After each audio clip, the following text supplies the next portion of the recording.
and welcome to Devlog 0 of my local multiplayer RPG Àrengard. In the last video I compared it to a 3D third-person LEGO The Hobbit-like local multiplayer RPG based on a book I wrote. But with this comparison I just scratched the surface, so before I show you more progress, let's dive deeper into the concept of the game and see what battle system I'm going for and why I won't need a complex equipment system. First of all, what makes it LEGO The Hobbit-like? The most obvious similarity might be the local multiplayer feature I want to add in order to give the possibility to explore Àrengard with a friend. I also want to try out the typical character system of those LEGO games, but more about this in a second. Another feature I'm going to implement is the roughly detailed semi-open world and the separated level. What I mean by this is I won't create a Witcher-like open world, but a map with the most important places to discover and maybe to do some side quests. If you want to play the story, you'll have to travel to the point on the map where the story part would start, and then you get teleported into a separate level with a more detailed forest or something like this.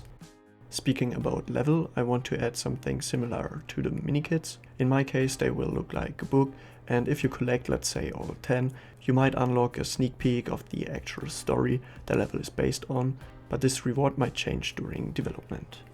The last similarity is the already mentioned not too complex equipment system. At least for now I'm not planning on going too crazy with like 20 different potions or stuff like this, but when I explain the character system you will see that this equipment won't be necessary. But before I explain it, I want to tell you some important differences between LEGO The Hobbit and my RPG. And the first thing is the fighting.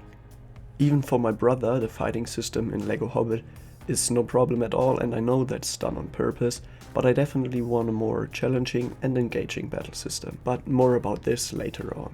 Although I like the art style of those LEGO games a lot, the style of my game will be different, of course. I don't plan to go with this low poly look in the final game, but we will see about this because honestly it saves a lot of time, and if I handle it right, the game can look great with the low poly style as well.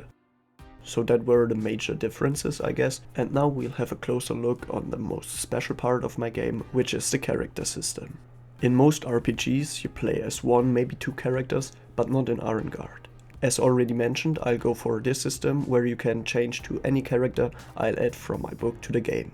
Of course you have to unlock most of them first, and in the story parts will be a limited selection, but generally speaking you can play the game with any character you want. I admit, just changing skin would be a bit boring without an equipment system, and because I don't want such a system, I needed another solution. And this solution are character categories. You can kinda see this feature in LEGO The Hobbit. For example, Legolas is an archer, he has melee but also ranged combat and can perform this jump. Dwalin, on the other hand, is a heavy warrior, which means in this case melee combat and the ability to punch away heavy objects. In my opinion, that's a neat way to give the player some gameplay variation and show the importance of different character types, because at the end they can only reach their goal because they worked as a team, and that's why I want to take the system even further. I want to create those categories in a way you don't need complex equipment system to play the game in the style you want it to. But you should also have to adapt your style from time to time in order to win a fight or reach a specific goal. I know it might take some effort to make the system feel engaging, but I'm pretty sure especially playing with a friend will open a lot of variety and strategies, so the game and its battle system won't feel repetitive or boring.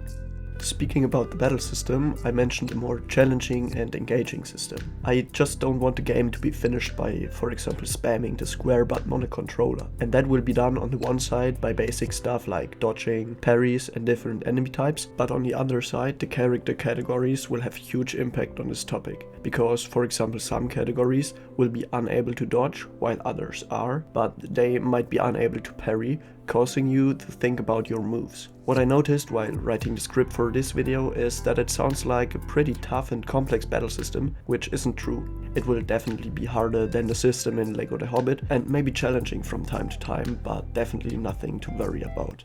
And I guess that's it with the concept of the game. More detailed explanations to a specific topic will come in the corresponding devlogs, and until then check out this video to see what I've got so far.